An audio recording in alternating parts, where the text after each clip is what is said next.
Voilà. Ah, il est plus 14 heures. Bon, bah, nous faisons un cours sur Zoom.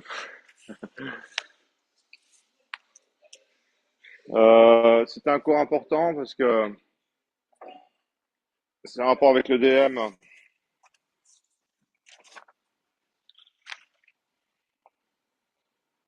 Et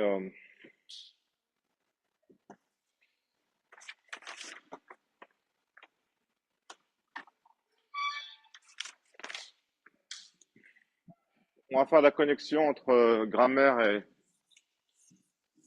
compilation, vrai langage de programmation. Je vais commencer par donc j'ai deux choses au programme. D'abord, c'est l'analyse lexicale.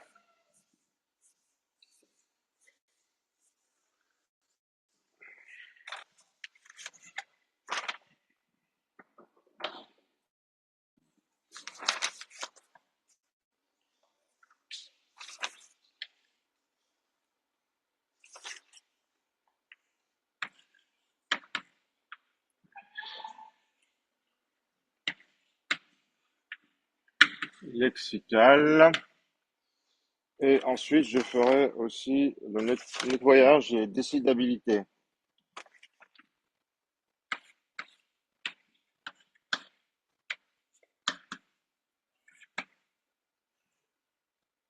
de grammaire et décidabilité. L'un implique l'autre, en fait. Si on nettoie, c'est aussi pour pouvoir décider. Alors, faut que je mette mon micro.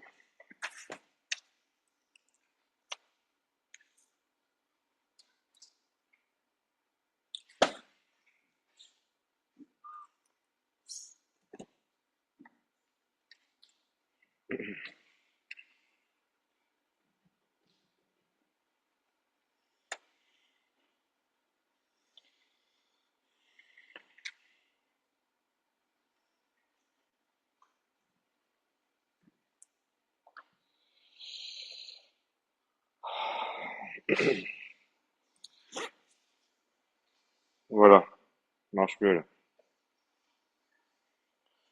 Ok. Ah, ça va bien.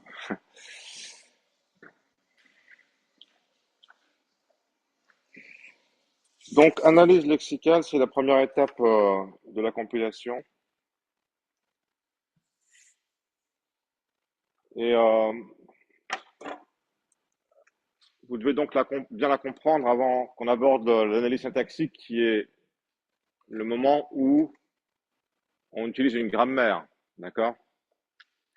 Avant de pouvoir utiliser une grammaire, il faut déjà comprendre qu'est-ce qu'on va analyser. Donc, première étape de la compilation.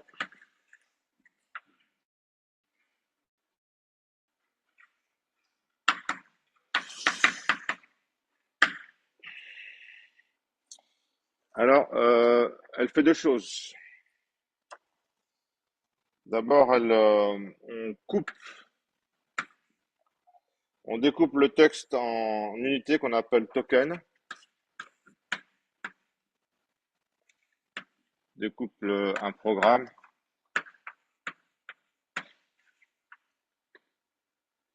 en unités.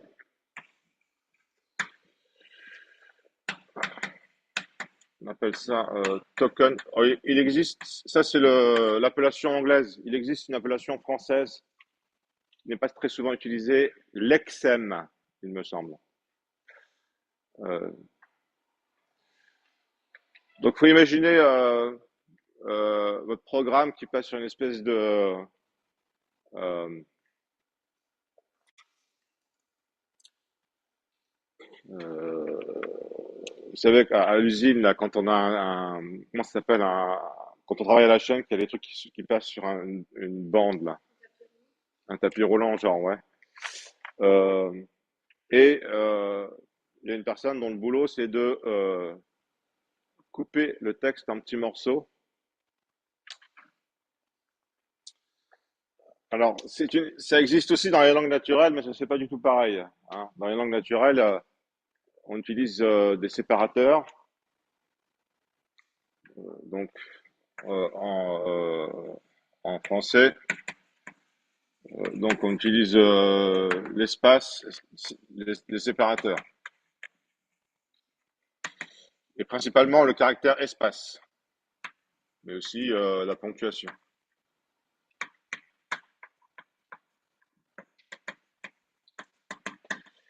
D'accord? Là, par exemple, vous voyez, je suis allé à la ligne, j'ai mis un espace, donc vous pouvez lire mon texte.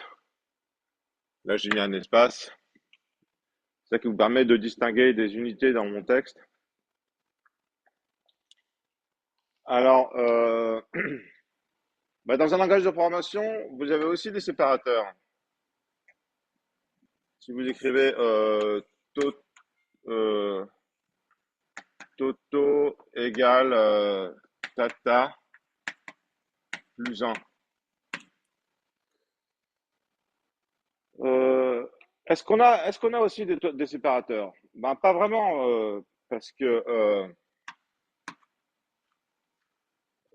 on peut mettre des espaces entre le tata et le plus et le un, mais c'est pas nécessaire, d'accord? On peut ne pas mettre des espaces. On peut aussi écrire de manière plus compacte, Toto égale tata plus un sans mettre d'espace. Donc,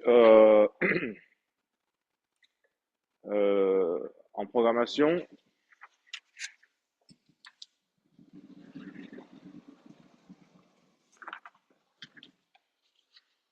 donc on va quand même le compilateur va quand même réussir à couper cette chaîne en un, 2, 3, 4, 5, 6 tokens, d'accord? Malgré le fait qu'on n'a pas mis de caractère espace.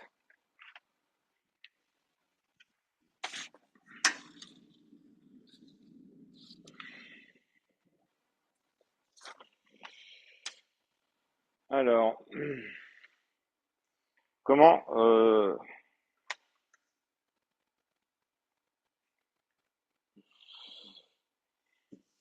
comment on va réussir à séparer? Bon, je vais aborder cette question un peu plus tard, mais je l'écris quand même, histoire de instaurer un léger suspense.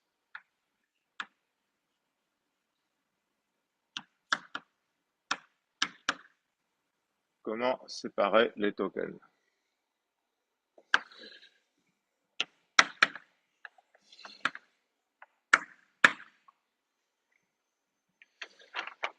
D'abord, donc, qu'est-ce qu'un token? Précisons ce que veut dire token. Bah, il y a besoin de préciser parce qu'il y a plusieurs sortes de tokens. Bon, déjà, au lieu d'écrire un, là, je vais écrire 150. D'accord? Là, il n'y a pas un gros changement, mais la différence, c'est que ça met plus en évidence le fait que j'ai des tokens différents. Alors, certains tokens, donc les tokens comprennent une classe et aussi une classe et aussi éventuellement une valeur en option. D'accord?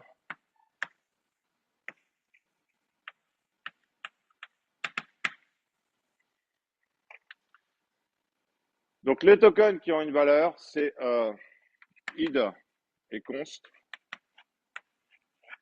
D'accord? Ont une valeur.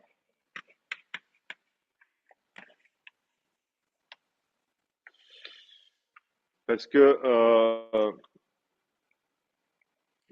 dans le texte du programme, il faudra La valeur, c'est quoi? Ben, c'est le nom de l'identificateur pour les identificateurs, Toto ou Tata, et la valeur de la constante pour euh,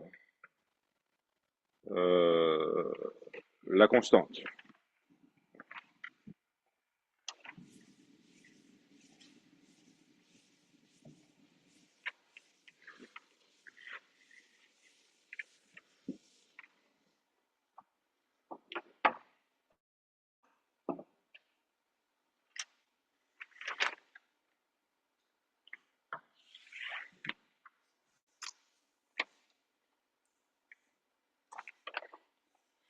Donc, id valeur égale nom de l'id const égale la constante.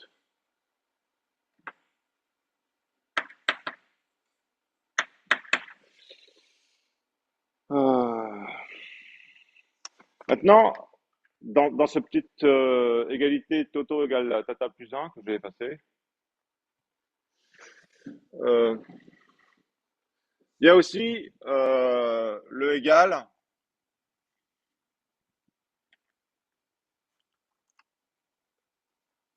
le plus et le point virgule. C'est aussi les tokens. Est-ce qu'ils ont une valeur?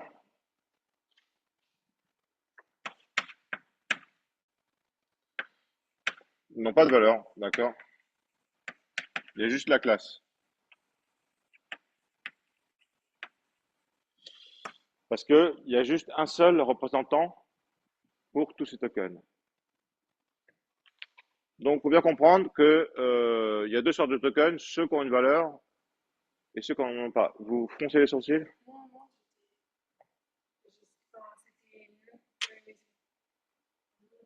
Oui, non, pas de valeur. J'ai pas écrit bien le O de on. Non, pas de valeur. Donc, ok.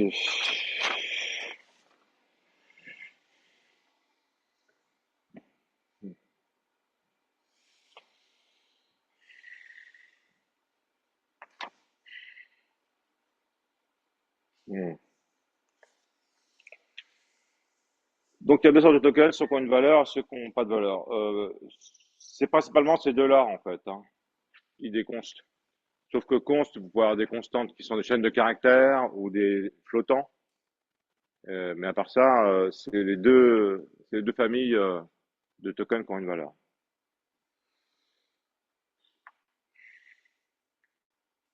Donc, faut s'imaginer sur cette tapis roulant là de travail à la chaîne où passe votre programme et le gars qui coupe, d'accord. En fait, quand il coupe un morceau du programme, des fois, il se contente de mettre un numéro de classe, donc pour point virgule égal et plus, mais des fois aussi, non seulement il met un numéro de classe, id, const, mais en plus il calcule une valeur. Alors, vous me direz, le mot calculer paraît un peu exagéré. Effectivement, dans le cas de lead, c'est quoi le calcul? C'est juste de renvoyer finalement la chaîne qui a été identifiée comme un identificateur. Donc c'est pas vraiment un calcul. Il n'y a rien à faire d'autre que de renvoyer et de dire bah voilà, on a reconnu un identificateur. Pour une constante, par contre, il y a vraiment un calcul.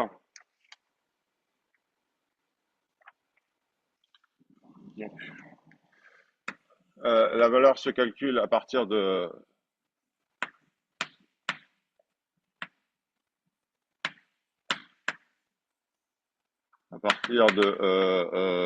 la chaîne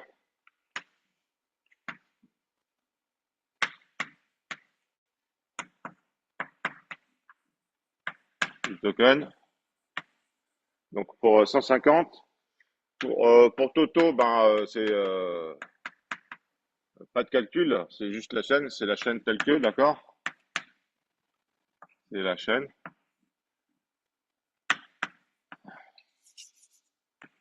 Valeur égale chaîne. Et pour 150, valeur égale 0 plus 5 fois 10 plus 1 fois 100. Il faut faire un calcul en base 10, d'accord? À partir de la chaîne de caractères 150, il faut calculer la valeur 150. D'un côté, vous avez trois caractères, 1, 5 et 0. De l'autre, vous avez un entier sur 32 bits, d'accord?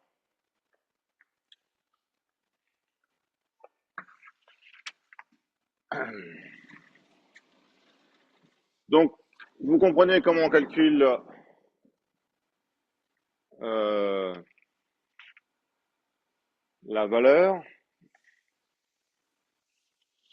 Et comment est-ce qu'on calcule la classe?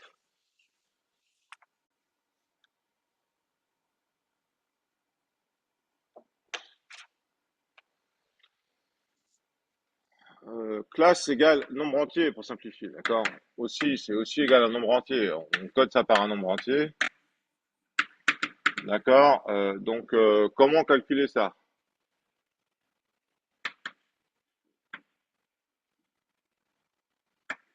La classe. Donc, vous imaginez si la classe de plus c'est 11, si la classe de point virgule c'est 5, si la classe de égale c'est 17, ben ici, faudra remplacer il faudra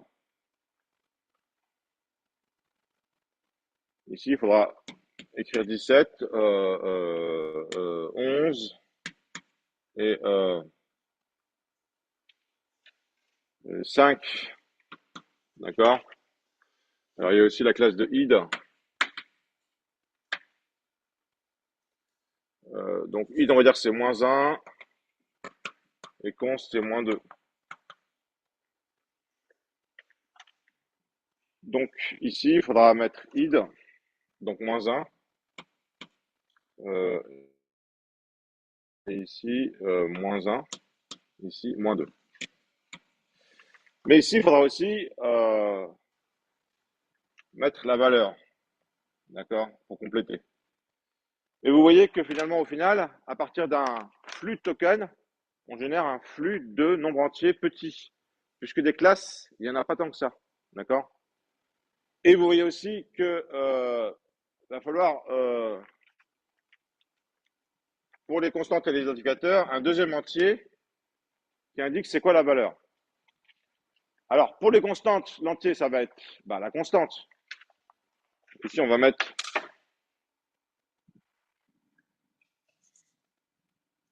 150.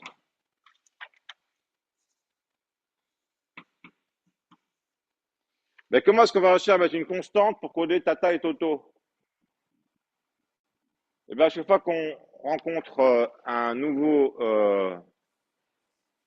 nouvelle chaîne de caractères, un nouveau nom d'identifiant, on regarde si on n'a pas déjà rencontré.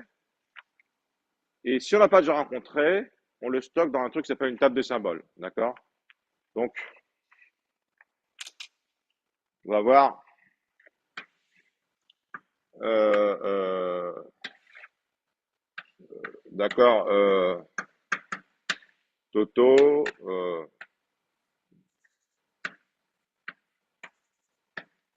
Tata. On va voir un tableau euh,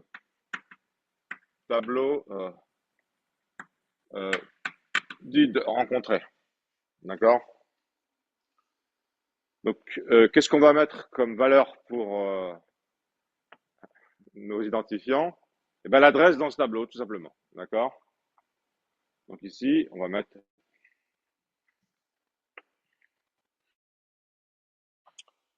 5 ans. Tata, c'est 51. D'accord? Et ici, on va mettre 50 pour Toto. L'adresse dans la table de symboles. Comme ça, on va s'en sortir avec, à chaque fois, soit deux nombres entiers, soit un nombre entier. D'accord? Suivant les tokens. Donc, on va avoir un moins 1, 50 pour le premier Toto. Après, on aura 17. Après, on aura moins 1, Euh, Tata, ça va faire -1,51. D'accord. Après, on aura le 11 pour le plus. Et après, on aura pour le 150, -2, 150. Donc, on va avoir, vous voyez, oui, Si Toto c'est 50, ça veut dire que logiquement, il y a eu 50, enfin, il y a eu 49 autres identifiants avant. oui, c'est un peu l'idée, ouais. Ou 50 parce qu'on commence à 10. Oui, c'est un peu l'idée. Elle me dit, j'en ai eu 50 avant. Ben, je reprends un peu le texte du TD qu'on va voir, que vous allez avoir ensuite. C'est pour ça que je mets 50. Mais en fait, dans la table des symboles, on va pas stocker que les identifiants, on va aussi stocker les mots-clés dans la classe de symboles. Et comment, après, c'est comment est-ce qu'on détermine la périodicité? Parce que vous avez dit qu'on donnait quand même à nos identifiants leur place dans le tableau. Oui, Et logiquement, leur place dans le tableau, elle est déjà. Enfin, ça se fait en c'est. même temps. En même temps, on construit la table des symboles, en même temps, on récupère les adresses. On vient de repérer un nouvel identifiant. Qu'est-ce qu'on fait? On regarde si on l'a déjà rencontré. Si on l'a déjà rencontré, il sera dans la table des symboles. Dans ce cas-là, on n'a pas besoin de le rajouter.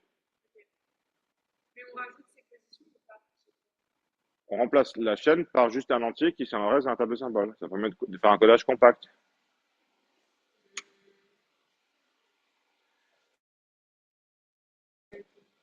Oui, Parce que là par exemple, on évoque tout.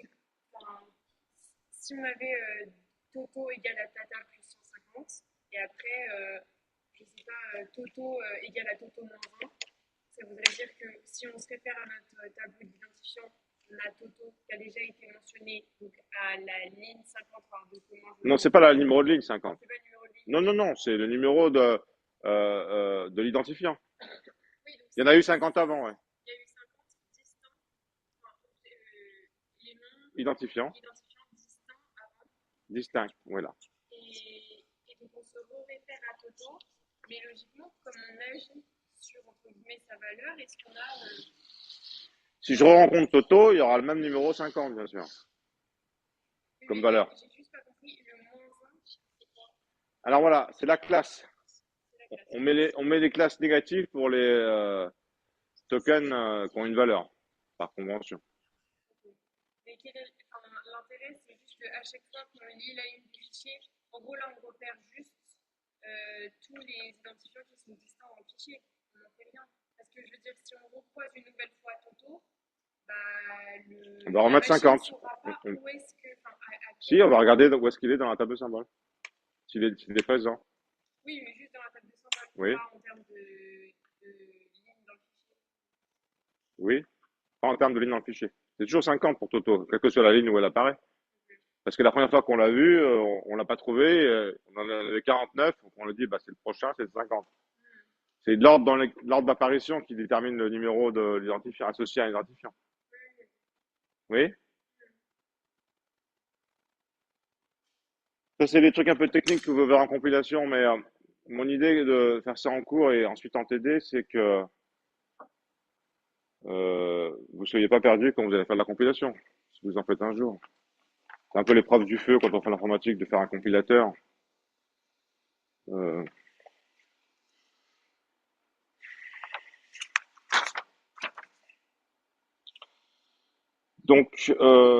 donc maintenant, comment calculer la classe du token? J'ai expliqué comment calculer la valeur, vous avez plus ou moins compris.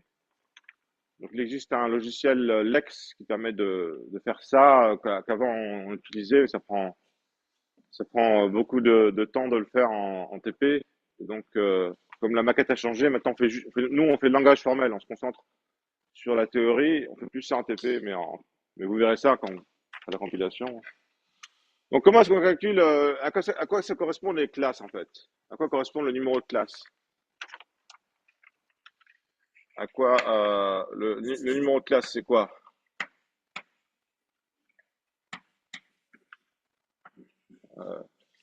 D'accord, on dit, bon d'abord vous avez compris, les classes c'est ou c'est pas des numéros. C'est des numéros parce qu'il y en a un nombre fini, on les numérote pour se retrouver. Comme ça, on peut facilement les distinguer. C'est pas des numéros parce que à la base, point virgule égale plus, c'est pas des numéros, c'est des opérateurs et des signes de ponctuation, d'accord? Donc, il va falloir leur associer un numéro, il va falloir et surtout, il va falloir les repérer. Donc, comment est-ce qu'on fait? Eh ben, c'est là où intervient votre bagage de expression rationnelle et automate d'état fini. On va spécifier une expression rationnelle pour chaque classe.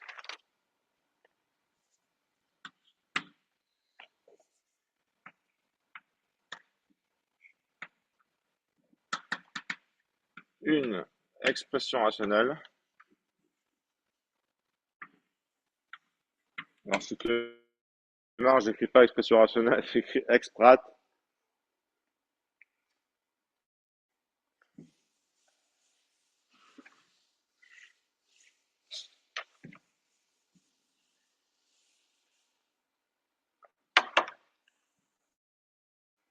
Pour chaque classe.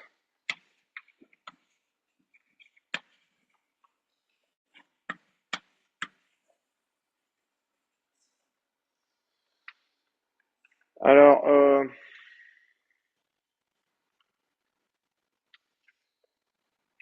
donc, il y a beaucoup de classes. Beaucoup de classes. D'accord? Il y a id const.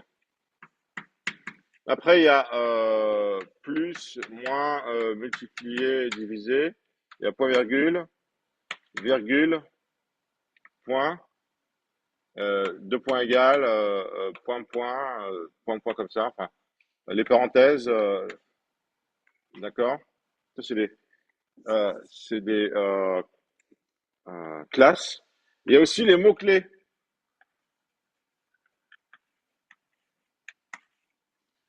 Donc, euh,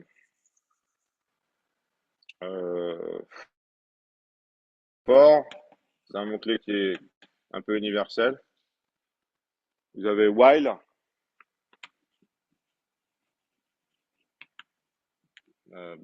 Ça dépend du langage de programmation, les mots-clés.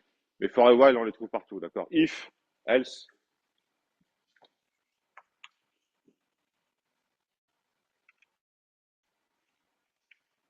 Bon, il y a une cinquantaine de classes, en gros, je dirais, dans un langage de programmation.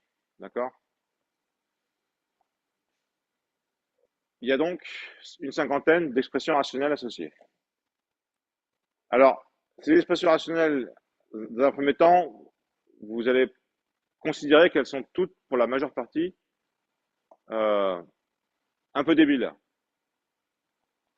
En effet, les deux qui font du sens, c'est ces deux-là, et qu'on a vu en cours. D'accord? Ça, c'est AZ, AZ, d'accord? Multiplié par suivi de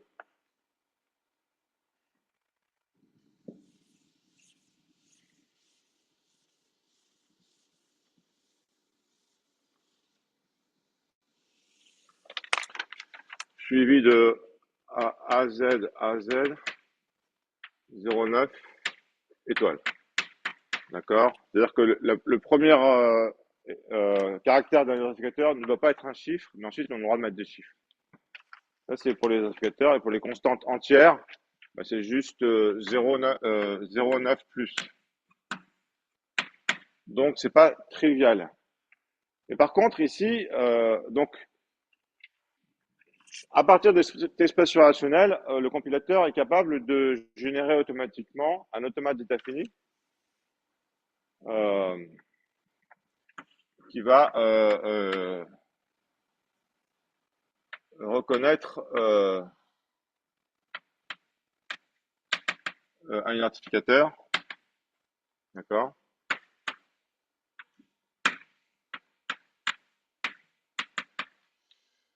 Et donc, ça, c'est l'état final. Je vais mettre une double barre, c'est plus clair. Et pour celui-là, il va donc euh, également reconnaître un caractère et ensuite boucler sur 0,9. Donc, ces automates sont petits, ils ont que deux états, mais ils sont pas ridicules. Tandis que pour, par exemple, les mots-clés, ben pour fort, vous aurez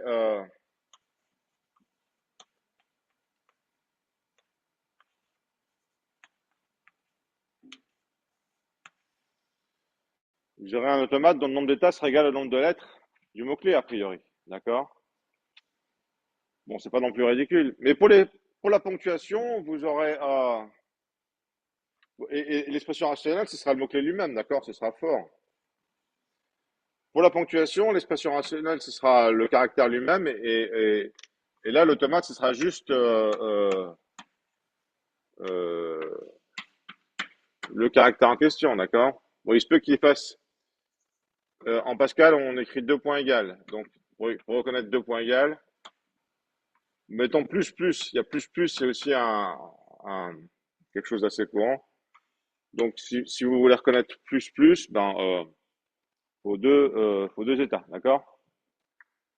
Donc, d'un seul coup, vous visualisez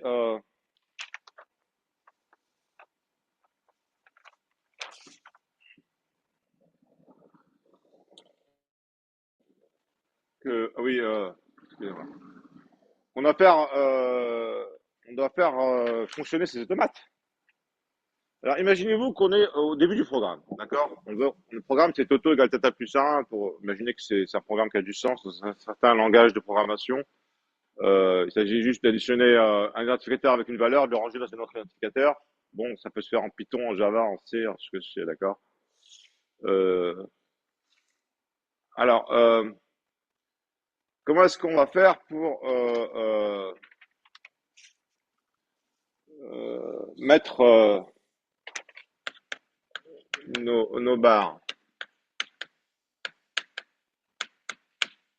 Alors, on peut imaginer que là, il y a un espace aussi, pour compliquer, là aussi, d'accord? Mais pas là. Donc, comment est-ce qu'on va faire? Comment est-ce que l'analyseur va faire pour séparer Toto égale Tata plus 1, d'accord? Donc, je parle un peu de cet analyseur pour que ce soit un peu plus clair dans votre esprit.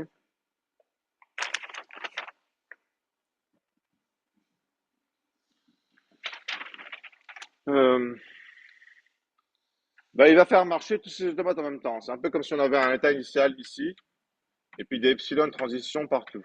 D'accord?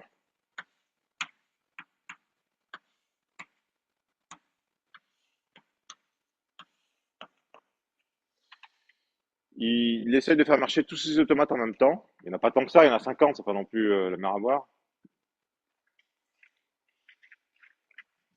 Et le numéro de la classe va correspondre finalement au numéro de l'expression rationnelle. D'accord?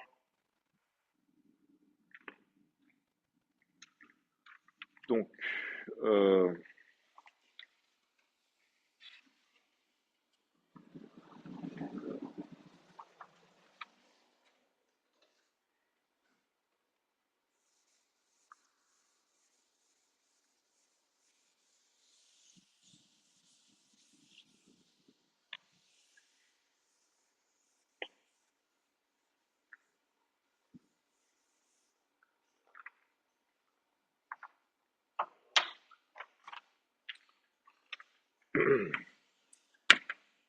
l'analyseur.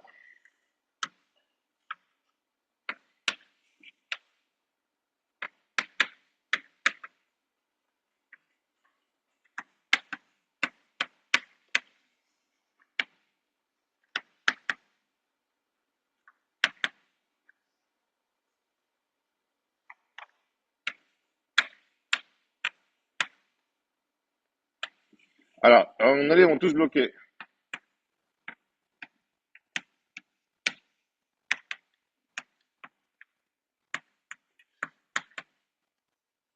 D'accord? Effectivement, si je considère donc,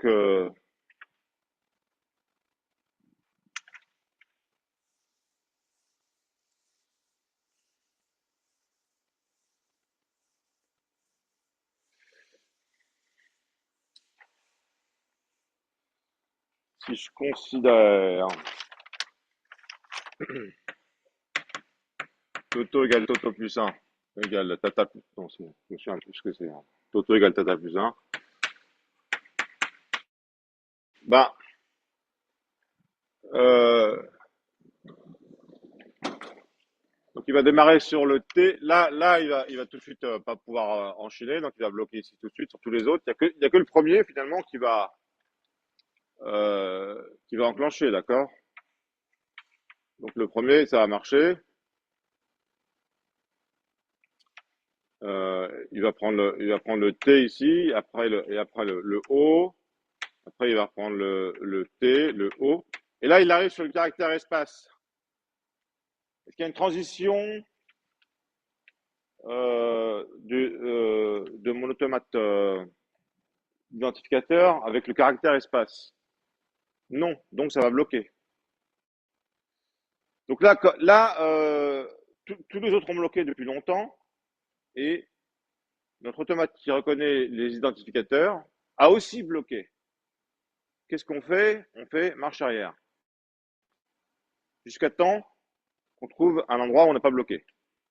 Quand tout est bloqué, d'accord? Jusqu'à temps qu'on trouve un état final. D'accord? Donc on fait marche arrière, on revient, on était allé sur le caractère espace, marche arrière, on revient sur le haut de Toto, et là, quand on passe par l'état final, comme l'état 2 de l'automate qui reconnaît les identificateurs, eh ben, on mémorise le fait qu'on est passé par un état final sur cette expression. Donc, on va dire, ah bah c'est bon, le coup d'avant, j'étais sur un état final, j'ai reconnu un identificateur et sa valeur est donc de là où j'ai démarré, le T, jusqu'à là où je suis arrivé, le O, Toto. D'accord? Là, vous foncez les yeux, là? Oui? Oui, vous voulez dire un truc? J'en si j'ai toujours... bon, ça, ça prend pas tout le... Ça a bougé, cette truc, quand même.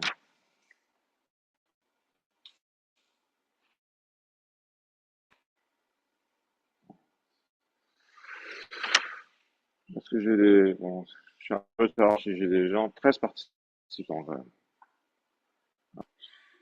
Bruno, Charles, Lucas, Messali, Maja, Quentin, Serena, Stéphane, Théo. Ouais, super. Donc, sur Zoom, vous pouvez prendre la parole. Vous voulez dire un truc? Oui. Mais en termes d'analyseur, comment est-ce qu'il fait son retour en arrière? Il passe pas par des conditions. C'est un peu comme une pile enfin, revenir en arrière. Il revient en arrière parce que quand il va en avant, à chaque fois qu'il passe par un état final, il mémorise qu'il est passé par un état final. Ok.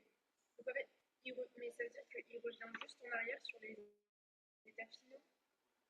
C'est ça un peu, ouais. Donc Et- il saute. il revient jusqu'au premier état final qu'il a rencontré. Donc, si vous voulez, quand il était sur le T de Toto, il a enregistré qu'il était final.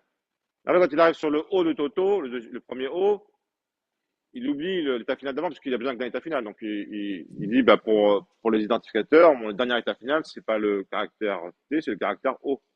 Encore un T, encore un O, il arrive sur le caractère numéro 3. Et là, il mémorise que pour les identificateurs, eh bien, pour le troisième caractère, il était sur l'état final. Donc, quand après il bloque le coup d'après, il a qu'à consulter le fait, il peut directement avoir le numéro 3, le fait que c'est le caractère 3 qui était sur un final, d'accord? Ok. Et donc est-ce qu'il marque d'une différente manière enfin, si après un espace, il revient sur un état final, est-ce qu'il le marque final ou... Oui, si vous voulez, ouais. C'est un peu ça, il le marque final final. C'est un final qui est validé final. Parce qu'il cherche. D'accord. Donc, ce que vous dites, madame, c'est effectivement c'est ça. On cherche à reconnaître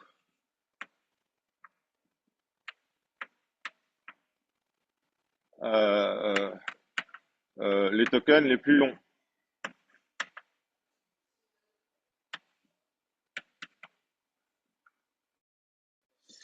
Euh, Dans Toto, il y a Tot, mais c'est pas reconnu comme identificateur Tot, puisque Toto est plus grand que lui.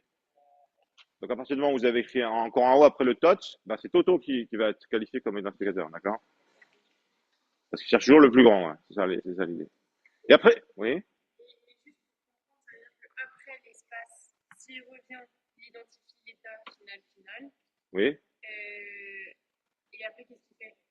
Oui, bah après, il sort son couteau, paf, il coupe Toto là. C'est bon. Toto, il est prêt à partir emballer, d'accord, vers le prochain stade il y a un mot, travail à la chaîne, il y a un mot pour ce truc-là qui passe devant. C'est pas grave. Le prochain stade de travail à la chaîne, ça va être l'analyse grammaticale. Il se prend un flux, l'analyse grammaticale, il se prend un flux de caractères, il prend un flux de tokens. Derrière, il y a une syntaxique qui, lui, prend ce flux de tokens et renvoie un, un arbre de syntaxe abstraite. On va voir cette notion-là. D'accord. Donc, ils travaillent les deux en même temps, en fait, de manière. Mais vraiment comme ils travaillent à la chaîne. Hein. Là, ça veut dire que dès que. Oui, mais c'est du travail à la chaîne, mais en même temps, il faut quand même qu'on ait chacune de notre fichier qui soit préalablement découpée. Elle est Enfin, je veux découpée dire, c'est pas. en même temps qu'on la identifie. Ça se fait en même temps. Donc, je continue. On a repéré Toto. On repart de où? Ben, du caractère suivant. C'est quoi comme caractère suivant? Caractère. C'est quoi le caractère suivant? Et oui, c'est l'espace. Qu'est-ce qui va se passer pour l'espace? Plus fort. Il n'y a aucun automate qui marche. Eh ben si, faut qu'on en ait un, mais je vais faire la porte, c'est du bruit, ils font du bruit. Si, il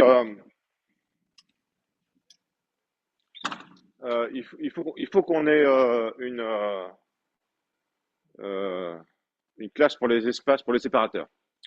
Dedans, parce qu'on les utilise en vrai, d'accord? Les séparateurs, c'est espace, table, retour à la ligne et commentaire. Euh, donc vous avez aussi des classes pour les séparateurs, sauf que une fois qu'on a reconnu un séparateur, alors un séparateur c'est même plusieurs espaces, hein, d'accord? Bon, enfin on n'a pas besoin, on le peut reconnaître un par un, mais euh, une fois qu'on a reconnu un séparateur, la différence avec les autres classes, c'est qu'on les ignore royalement. L'espace n'a aucune raison de rester dans le flux qui est envoyé à l'analyseur. Sa fonction, c'est éventuellement de séparer, mais rien de plus. Donc,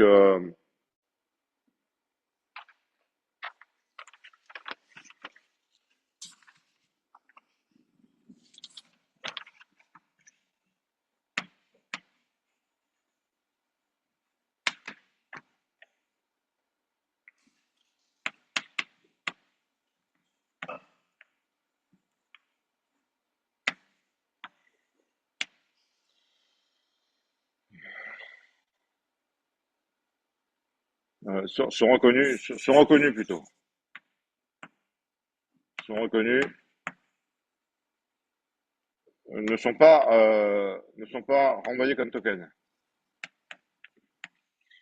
sont ignorés, puis ignorés, sont reconnus, puis ignorés.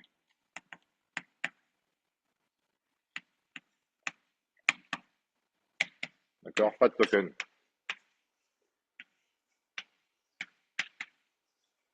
Ça donne pas lieu, ça crée pas un token. Donc, quand on va lire le caractère espace, on va reconnaître que c'est un espace et on repart tout de suite après l'espace et on arrive sur le tata. Et là, on reconnaît un nouvel identificateur, etc. Vous avez l'air de trouver ça drôle, c'est ça? Euh, Puis le plus, enfin bon,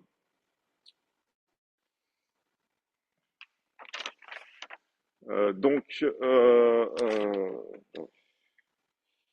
et qu'est-ce qu'il faut que je dise encore là-dessus? Euh, alors, il y a une autre ambiguïté. Ouais.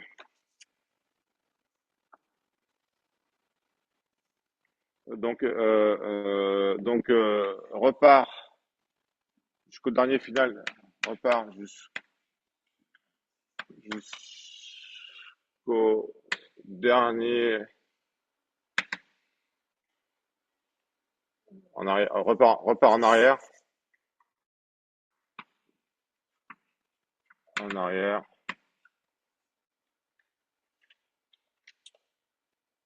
Jusqu'au premier. Repart en arrière. Donc, ici, ici, il faut rajouter qu'il mémorise les états finaux.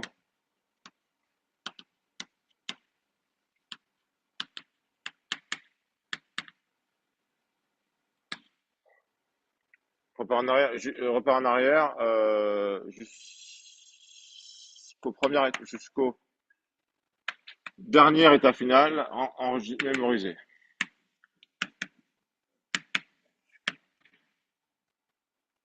D'accord? Là, il se peut qu'il y en ait deux. Il se peut qu'il y ait deux états finaux. Alors, je vais vous dire un mot sur les mots-clés. Un mot sur les mots-clés.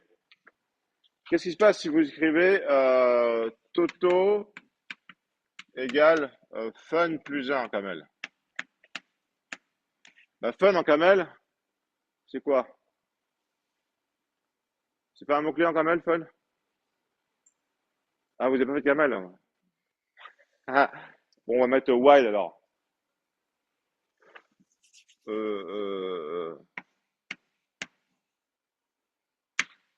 Toto égale wild plus un. Bon, mais wild, qu'est-ce qui se passe si vous écrivez un programme comme ça dans comment? Oui, il y a une erreur parce qu'il connaît wild comme un. Alors qu'il pourrait dire c'est aussi l'indicateur, mais pourquoi il dit pas que c'est l'indicateur?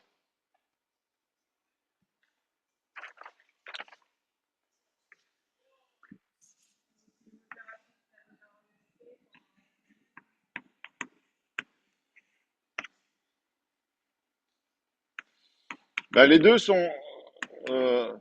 les deux sont reconnus dans les automates. Il y en a un qui dit ah, c'est un identificateur. L'autre qui dit ah, c'est un mot-clé, le mot-clé while. Et pourquoi est-ce que while gagne? Ben parce que vous en doutez bien, hein. Si vous écrivez while, c'est parce que quand vous écrivez while, vous avez envie que ce soit un while et pas un identificateur, vous-même. D'accord? Parce que vous savez que while ça existe, ou if. Vous n'allez pas vous amuser, ça va même pas vous traverser l'esprit d'appeler une variable if, d'accord? Parce que vous avez l'expérience, vous savez que ça va être tout de suite identifié comme un mot-clé. Et pourquoi? Bah parce que la classe, parce qu'il y a une précédence sur les classes, d'accord?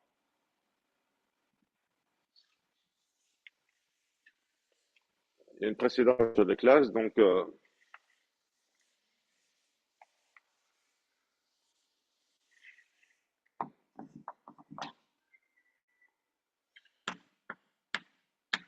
un ordre. Bah oui, c'est simplement le numéro de la classe.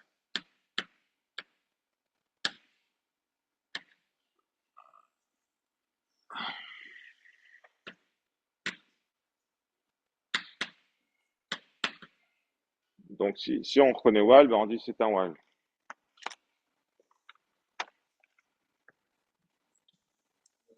Est-ce que c'est pas enfin, en théo, en l'occurrence, while, effectivement, on n'aurait pas l'idée de marque non variable, mais par exemple, max, quand on veut, enfin, quand on veut stocker dans une variable le maximum, on va avoir tendance à l'appeler max et pourtant ça va le noter immédiatement comme la fonction de référence qui existe déjà par exemple en Python, max. Et est-ce que c'est la même chose que des while quand on appelle des fonctions natives Python, enfin en Python ou des fonctions natives de langage? Alors la question c'est est-ce qu'une fonction native est un mot-clé? Oui. En Pascal, je pense que oui, parce qu'elles sont préchargées. Alors ça nous amène à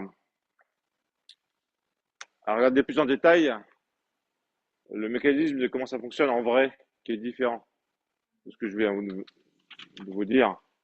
Parce que, euh, oui, bon, en Pascal, donc je parle du Pascal parce que c'est le TD. Vous avez deux fonctions de procédures pré-implémentées, c'est read et write. Read elen, write elen. Euh, Elles ressemblent aux mots-clés dans la mesure où on peut les qualifier qu'elles sont, comment vous avez dit, dans le système, bah parce que sans même que vous ayez besoin de rien faire, elles sont disponibles finalement. Donc leur nom est connu. Ça veut dire qu'ils sont juste préchargés dans la table des symboles. Comme c'est juste ça en fait. Il y a Tata, Toto. Quand vous faites Tata égale Tata plus un, si vous n'avez pas encore rencontré Tata, enfin vous l'avez rencontré parce qu'il a fallu le déclarer avant. Donc, mais si c'est la première fois qu'il rencontre, il l'ajoute. Mais le système donc Python, donc il y a un certain nombre de fonctions système qui sont pas seulement l'affichage. Apparemment, vous me dites que Max c'est de base. Bah ouais, quand par exemple, si on met max est égal à max de LST, de liste, bah, le max, enfin, ça nous mettra par exemple en violet parce que ça prend, même si on met pas les parenthèses, ça prend la fonction qui nous Max, dira, voilà, max, et nous dira qu'il y a une erreur. oui, parce qu'il a préchargé ses identifiants alors. Même sans vous fassiez de import de librairie, rien. Donc, moi, j'ai jamais programmé en Python, mais je suppose qu'en fait, en Python, il y a un certain nombre de euh, fonctions mathématiques qui sont préchargées dans la table des symboles. Ouais, bah, pas que des fonctions mathématiques, mais là j'ai les max en tête parce que je sais que bah, dans mes premières années, enfin, dans mes premiers moments avec Python, j'écrivais max au lieu de maxi par exemple. Vous avez été ému.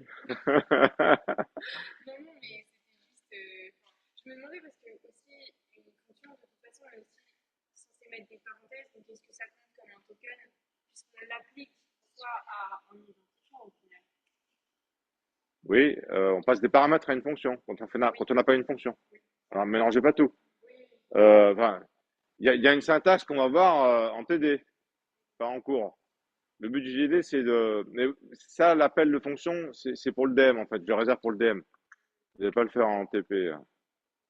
Donc, mais effectivement, quand vous appelez max, faut faire max de Toto et de 10. D'accord? Là, vous avez un, 2, 3, 4, 5, 6, 7 tokens d'un coup. D'accord? Euh, donc, euh,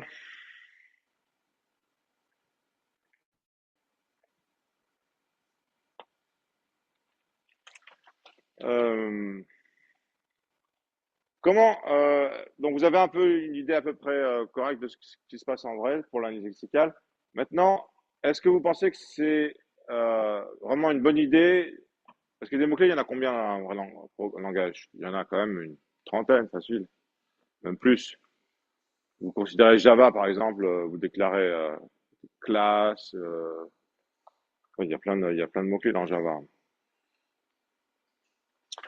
Donc, est-ce que c'est quand même un peu débile de se faire un automate pour chacun de ces mots-clés? Donc, il y a moyen de faire plus facile. D'accord? De la même façon qu'on précharge les, euh, les fonctions en Python, eh bien, on va précharger tous les mots-clés. Donc,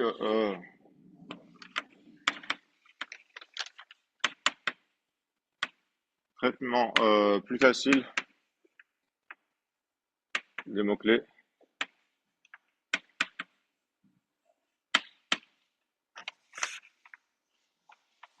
On les précharge dans la table des symboles.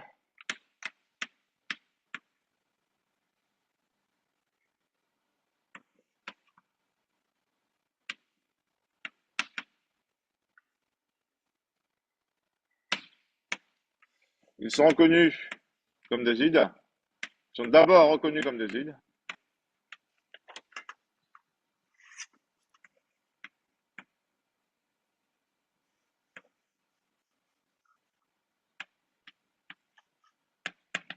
D'accord. Et ensuite,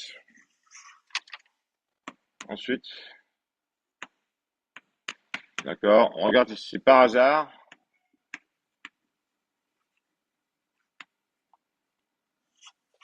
Si par hasard, c'est des mots-clés.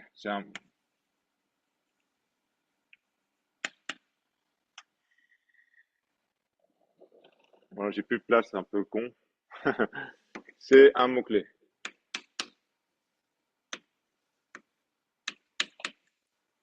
Du coup, on n'a plus besoin de faire un tomate pour chaque mot-clé. En fait, ils sont juste sur la table des symboles.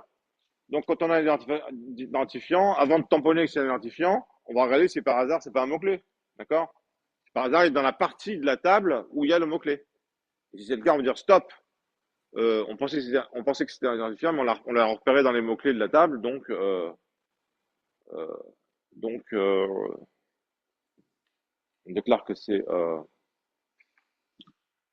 on déclare que c'est un mot-clé.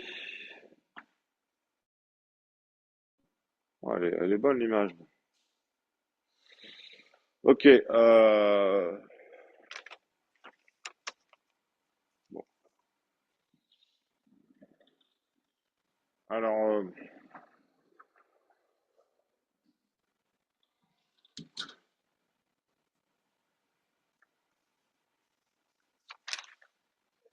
ouais. Moi, je me ramène à des structures de données que je connais, mais le coût, dans la complexité temporelle d'aller chercher un identifiant, elle est Alors, on peut utiliser la structure de données H7, euh, euh, table de hachage. Vous connaissez cette structure, table de hachage? Ça permet dans un ensemble de chaînes de caractères, de savoir s'il contient une chaîne en temps constant. C'est assez surprenant quand on découvre. Vous avez déjà été confronté à ça? fait de l'algorithme de texte. Euh, Savoir si un élément est dans un ensemble, ça prend O de 1 si on utilise une table de hachage. C'est un méthode de POGL, mais vous ne faites pas POGL. Euh, donc, en termes de complexité, ça marche bien, hein. Parce que c'est sûr que si on doit itérer sur chaque chaîne, ça va prendre un temps égal au nombre de chaînes qui est dedans. C'est ça que vous voulez dire? Non, c'est pas bon à ce moment-là. Effectivement. Non, enfin, non, mais justement, moi, je me posais la question quelle était la structure de données de référence qui dépasse, enfin, de c'est pas une table de hachage vraie, mais qui pourrait se rapporter et par conséquent, quel était le coût de recherche dans l'identifiant. Ouais, Parce bah qu'à chaque fois, on sait. c'est un temps constant. Ouais, C'est un temps constant. Et comment ça marche? Ça marche avec des codes. Enfin, je vais pas vous expliquer ça maintenant, c'est un hors sujet de secours. Mais oui, on peut faire ça en temps constant. Et c'est surprenant. C'est une prise de conscience qu'on a quand on fait l'informatique. Parce qu'on l'a assez tard, parce que c'est quand même assez compliqué, les tables de HH. Je ne l'ai pas encore fait en POG, je l'ai fait à la rentrée, là. Euh, donc,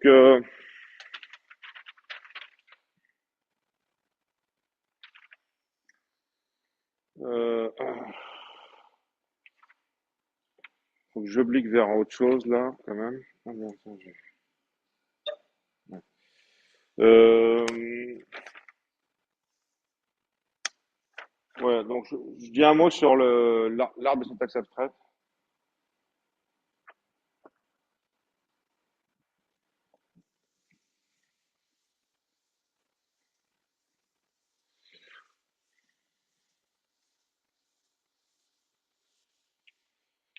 C'est encore plus hors sujet que.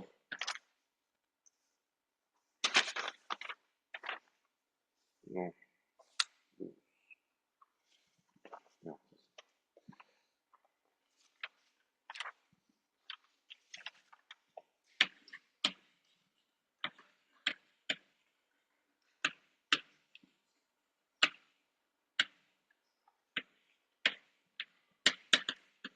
Ben, c'est un résumé. Donc, avec la grammaire, on va faire en TD une grammaire, pas en cours. D'accord?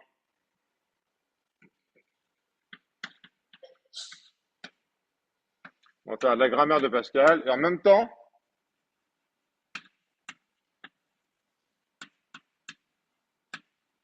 de mini Pascal. Et en même temps, on va faire l'arbre de dérivation. L'arbre de dérivation.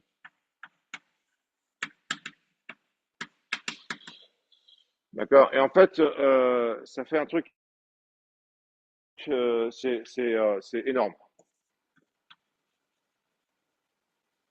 C'est-à-dire qu'on a un petit programme à la con qui, excusez-moi du terme, qui initialise un tableau et qui itère sur ce tableau pour faire la somme des entiers qu'il y a dedans, d'accord? Un programme tout bête de 4 ou 5 lignes. Ben, l'arbre de dérivation, il va couvrir tout le tableau, là. Et vous aurez à faire un arbre chez vous. Je vous demande de le faire à la main. Une des raisons, c'est que ça vous simplifie la vie de le faire à la main, d'accord? Parce que c'est gros. Euh, alors, c'est un travail de construire l'arbre de dérivation associé à la grammaire. La plupart d'entre vous, quand vous commencez à le faire, ça vous fait peur un peu. Et donc, il y a un temps d'adaptation où d'un seul coup, vous réalisez, ben oui, c'est pareil que l'arbre de dérivation qu'on a fait la semaine dernière. On en a fait les arbres de dérivation, hein. Ça vous posait des problèmes, hein. Mon groupe, moi, c'était compliqué pour mon groupe, hein. N'est-ce pas? Je me rends pas compte, c'est justement l'habitude, moi, mais oui, l'arbre de dérivation, c'est déjà pas trivial pour les grammaires avec des A et des B, et des parenthèses ou des grammaires qu'on a vues la semaine dernière. Eh ben, l'expérience montre que quand vous avez une grammaire de vrai langage, vous êtes encore plus inhibé, en quelque sorte. Mais là, je vais vous dire, c'est pas très compliqué quand même. Tout de même, c'est pas très compliqué. Vous voyez, par exemple, je prends un exemple super simple. Pour bien, mon objectif, c'est de faire comprendre c'est quoi l'arbre de syntaxe abstraite. C'est un résumé, d'accord, de l'arbre de dérivation, d'accord. Donc, on dit ASA, arbre de syntaxe abstraite, d'accord. Et ASA, c'est un résumé suffisant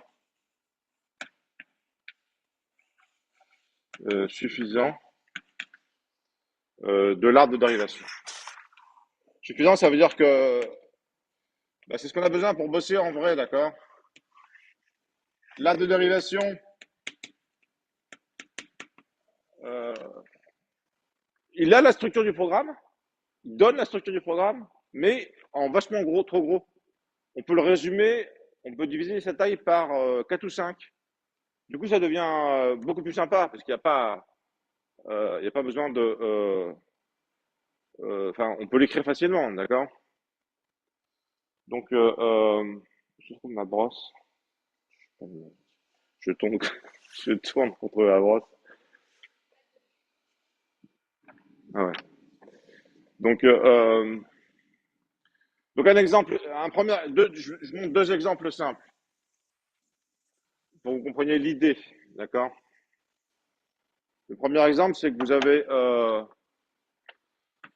E flèche E plus T ou T, fois F I de const ou E entre parenthèses, d'accord? Donc si vous avez id fois id plus const, bah, vous allez pouvoir dériver ça avec E plus T, d'accord? Celui-là, il va faire T, ensuite il va faire T fois F, d'accord? Donc celui-là, il fait const, celui-là, il fait F, celui-là, il fait id, et celui-là, il fait id.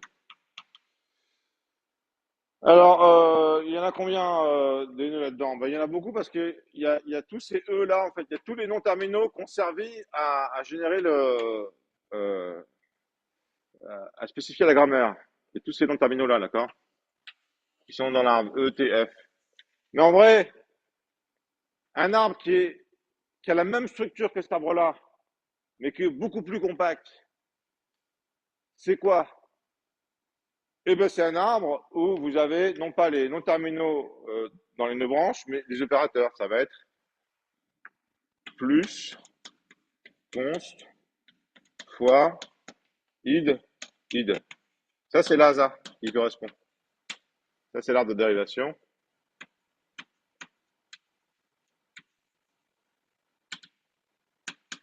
D'accord? Et ça, c'est l'ASA qui correspond. Vous voyez, là, il est quand même beaucoup plus sympa, l'ASA, d'accord?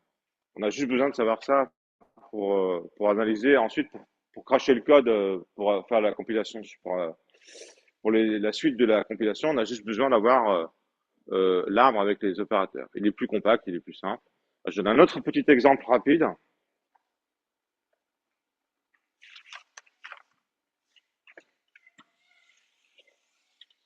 C'est l'arbre de dérivation.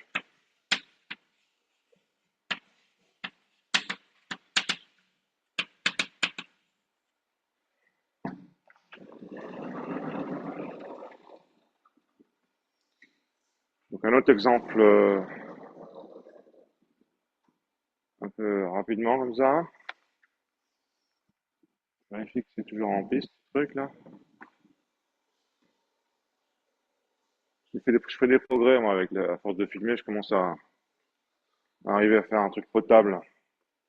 Un autre exemple, donc je vous prépare au TD là en fait. Hein. La philosophie du cours, c'est qu'il prépare au TD. Vous savez faire A, A, A, A. D'accord, il suffit d'avoir une règle A flush A, A ou epsilon. D'accord. Du coup, si vous voulez faire 3A, vous allez faire 3 fois de suite la règle récursive. Et la quatrième fois, vous faites disparaître avec epsilon, vous récupérez A, A, A. Voilà l'arbre de dérivation associé. Mais bon, là, il n'y a pas de langage de programmation. Mais euh, sachez que quand vous faites de la programmation, très souvent, très souvent, très souvent, vous avez des listes de trucs à spécifier. Quand vous faites un appel de fonction, vous avez une liste d'expressions à passer à votre fonction. Quand vous faites une boucle, quand vous faites un bloc d'instructions dans une procédure, vous avez une liste d'instructions à définir. Quand vous déclarez des choses, vous avez une liste de déclarations. Donc, en Pascal, vous aurez un truc similaire qui sera inst list, d'accord, qui serait écrit en inst, virgule inst list, d'accord, d'accord, ou bien en juste une instruction, d'accord, et ça va faire le même truc, d'accord, avec pour faire trois inst, vous allez faire trois écritures récursives, d'accord, inst list, d'accord. Et à la fin, finalement, qu'est-ce que vous générez? C'est quoi le truc que vous générez? Ben, une liste d'instructions. Donc finalement, euh, l'arbre, l'arbre associé, j'en mets trois histoire de faire le même truc que tout à l'heure. Bon, non, voilà. Donc à la fin, il fait juste une inst, d'accord? C'est pas un peu différent ici parce que là, j'avais epsilon, tandis que là, j'ai une instruction. Puis en plus, j'ai un point virgule pour les séparer, d'accord? Donc, finalement, l'arbre de cet axe abstrait qui sera associé à ce tas de dérivation, ça va même pas être un arbre. Ça va juste être une liste, d'accord? Donc, I1, I2, I3. Ça va juste être I1, I2, I3. Voilà, ce sera là. On a réussi, la structure du truc qu'on a réussi à générer, c'est une liste de trois instructions, d'accord? Il y en a trois si j'ai trois instructions dans le bloc. Si j'ai cinq instructions, il m'en fera cinq. Si j'en ai une, il m'en fera qu'une. D'accord? L'arbre de dérivation, l'arbre de cet ça va dépendre du programme qui est analysé. Vous conseillez les sourcils, ça va? Je conseille souvent les sourcils quand j'écris des trucs qui sont Bah, pas. non, non, mais c'est juste que entre enfin, pour déterminer quelle instruction il prend, et c'est en fonction de ce qu'il identifie. Oui. Et Ouais, ce qui est marrant chez vous, c'est que vous voulez tout de suite aller jusqu'au bout, mais on va faire le télé dans un quart d'heure, 20 minutes. Dans le télé, vous allez comprendre. Parce que il faut dire c'est quoi une instruction. Enfin, et là, c'est juste un bout de machin que je vous donne, d'accord? Mais ce que je souhaite vous montrer, c'est que d'abord, ce type de grammaire qu'on a vu la semaine dernière, ça correspond à ce type de grammaire qu'on va en TD avec des listes d'instructions ou des listes de déclarations ou des listes d'expressions, d'accord? Parce qu'on a souvent des listes dans un programme. Et donc, premièrement, et deuxièmement, je souhaitais profiter aussi de ça pour vous montrer qu'en fait, dans ces cas-là, la gueule de l'arbre abstrait, c'est juste une liste, c'est même pas un arbre, d'accord? Parce que tout ce qu'on code, c'est une liste de trucs, d'accord?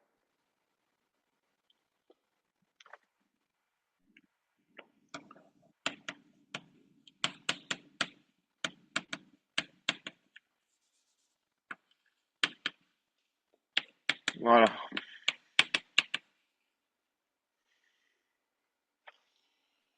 Bon, ça prend toujours plus de temps que je ne pense. Alors, il est écart. Ouais, mais ça va. Parce qu'après, ce que j'avais prévu de vous faire passer dans ce cours aussi, c'est des trucs sympas, mais pas aussi importants que ça. Ça, c'est plus important parce que ça fait le jeu avec la compétition. Donc, c'est pour ça que je fais ça dans cet ordre-là. Maintenant, il me reste un quart d'heure.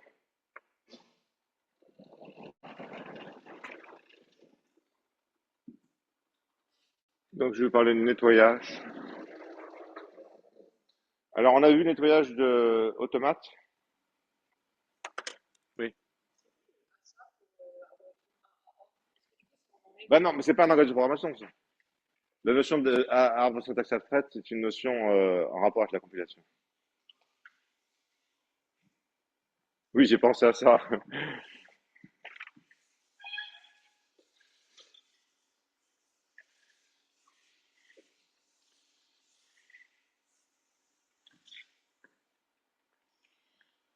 En fait, vous savez quoi je vais y aller tranquille. Je vais peut-être faire juste nettoyer et pas décider. Je vais faire les choses tranquillement plutôt que de vouloir speeder. Donc, je parle de nettoyer. Est-ce que vous vous souvenez qu'on a nettoyé les automates?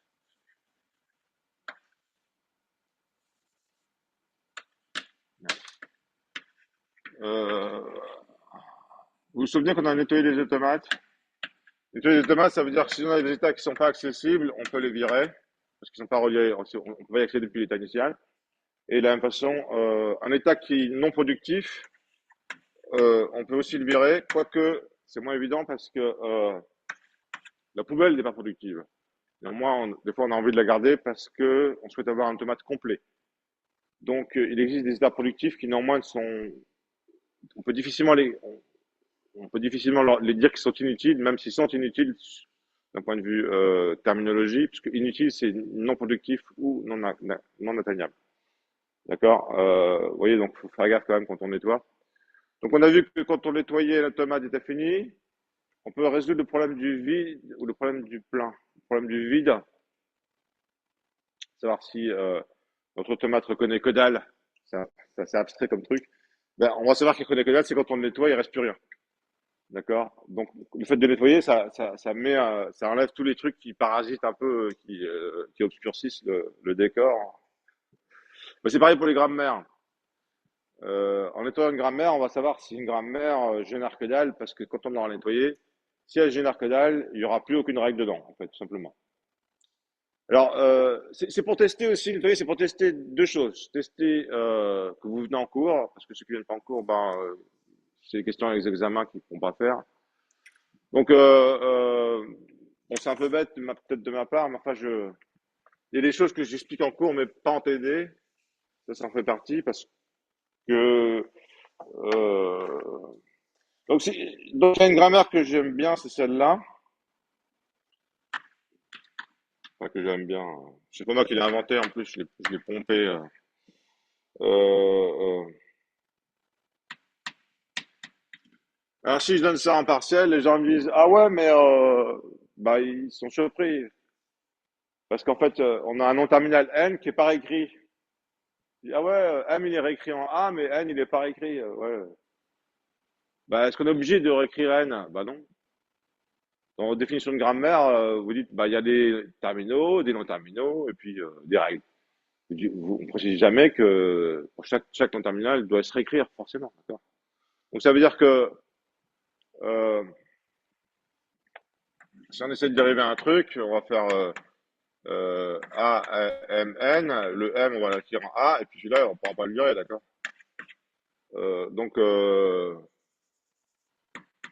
qu'est-ce qu'on va réussir à générer de ces grammaires? Bah, que dalle. Il y a aucune dérivation possible qui nous amène à un mot qui a des noms terminaux, d'accord? Donc cette grammaire G1, d'accord? Le langage associé à G1, c'est l'ensemble vide. Et ça, c'est très abstrait pour vous parce que oui, parce que vous voyez, c'est zéro, c'est epsilon, tous ces individus sont très abstraits parce que nous, on est bassement utilitaire. Quand on fait des choses, on a envie que ça serve à quelque chose. Des trucs qui en apparence servent à rien, ça nous déstabilise, oui. Comment? Ah oui, c'est un terminal. Pourquoi est-ce que? Parce qu'on n'arrive pas à enlever n. Depuis l'axiome en génère n et on ne peut pas l'enlever. Parce qu'il n'y a aucune règle qui le, qui le fait. Voilà. Donc de la même façon qu'on a des états inutiles et non atteignables en termes d'état fini, on a des états, des non terminaux, euh, non productifs et non atteignables. La même notion d'état non productif et atteignable s'applique aux non terminaux pour les grammaires. C'est quasiment pareil. Donc,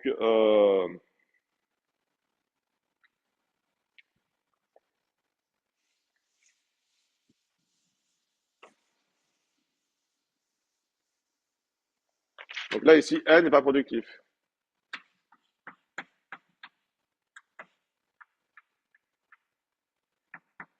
D'accord. Donc terminaux, donc soit j'ai une grammaire égale sigma n, sigma t, s et r, une grammaire. Donc x appartient à sigma n non productif. Si ce qu'on peut dériver à partir de x, c'est l'ensemble vide. D'accord. D'accord, ça c'est ce qu'on peut dériver depuis x.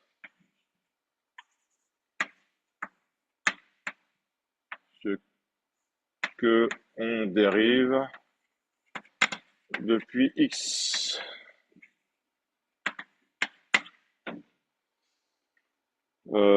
Et euh,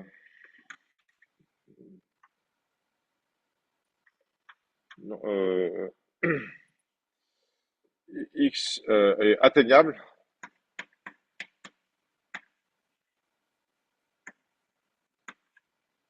En fait, plutôt que dire non, je devrais dire positif, différent de vide.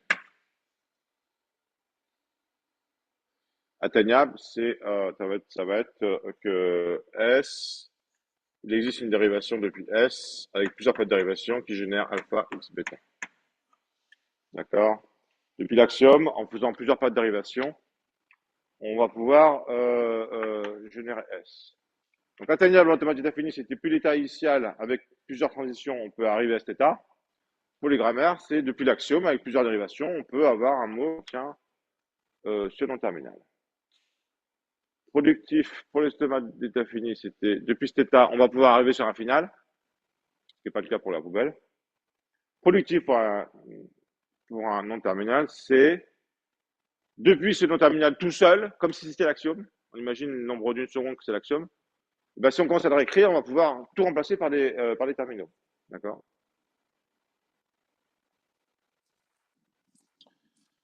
euh, Ok. Donc,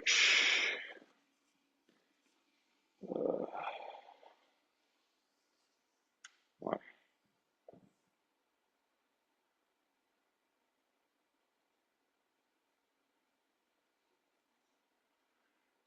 Juste, je me demande, en TP, en TD, on va être ridiculement peu, en fait.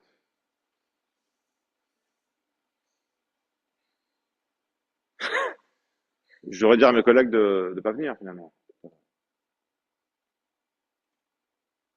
J'aurais dû le dire au début. C'est con.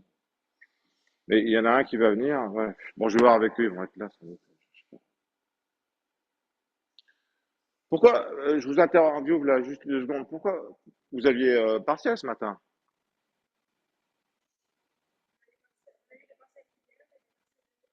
Demain, vous en aurez. Jeudi. Mais pourquoi ils sont pas là, alors, vous savez pas? Comment? Ils voulaient pas venir? Mais par réaction, je suis intéressé de savoir, en fait. Bon, pas tout de suite, hein, mais je suis intéressé de savoir. Bon, je vais faire la parenthèse. Euh,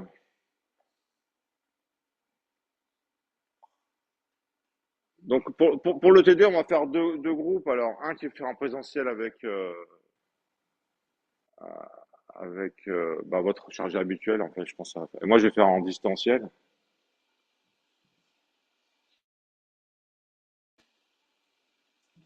Je vais voir qui c'est qui se pointe. Ouais, de toute façon, les salles sont proches. Il y a 142, 144, 125. 125, c'est un peu plus loin, mais on va organiser le TD de manière à essayer d'optimiser le truc. Donc, pour finir, quand on...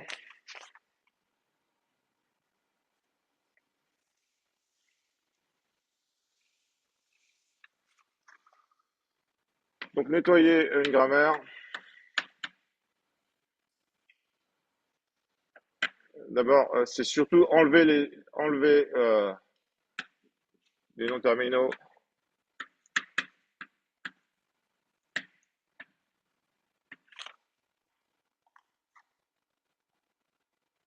non productifs,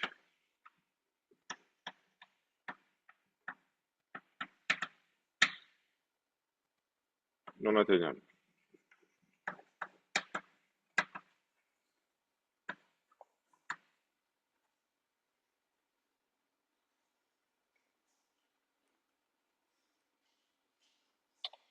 C'est surtout ça. D'accord, c'est ça le plus important. Parce qu'il n'y a pas que ça. Il y a quand même autre chose, donc je vais quand même vous dire ce qu'il y a d'autre. Donc, comment est-ce qu'on fait ça? Ben, on marque. On ne peut pas savoir de manière évidente qu'un nom terminal est non productif. On peut savoir s'il est productif. C'est le contraire. On va marquer les productifs. On va savoir un nom terminal est productif s'il génère une lettre. Si on a directement A flèche petit a, ben c'est bon, A est productif.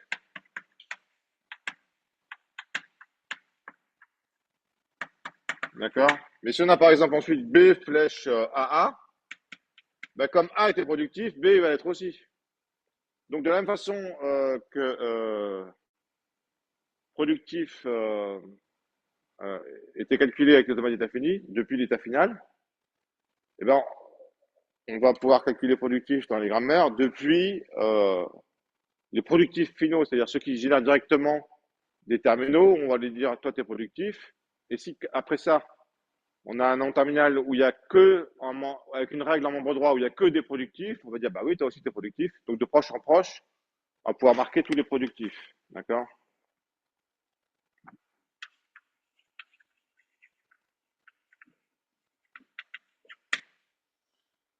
euh,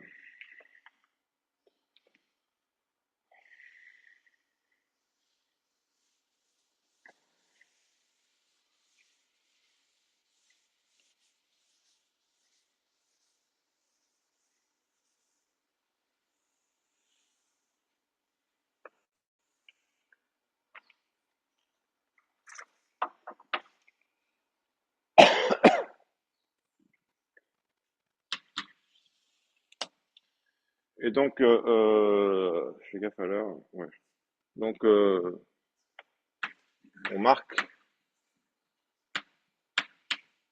les non productifs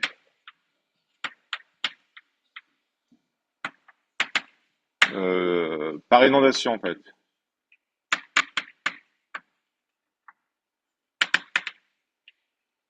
Puis pareil pour les atteignables.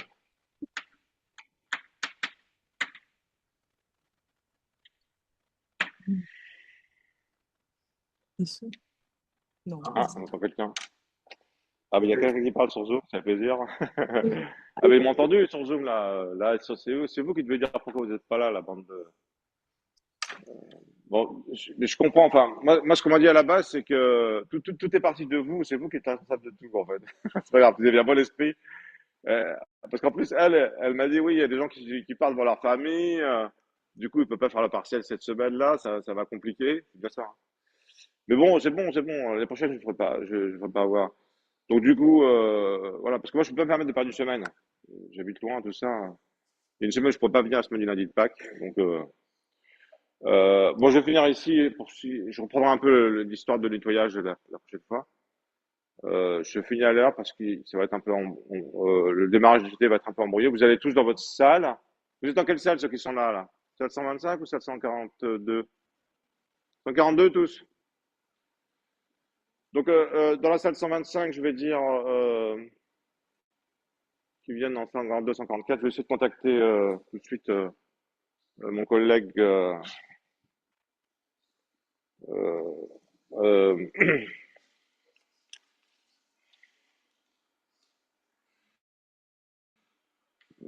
bon bah je vous remercie. Le cours est fini. Je vais arrêter tout.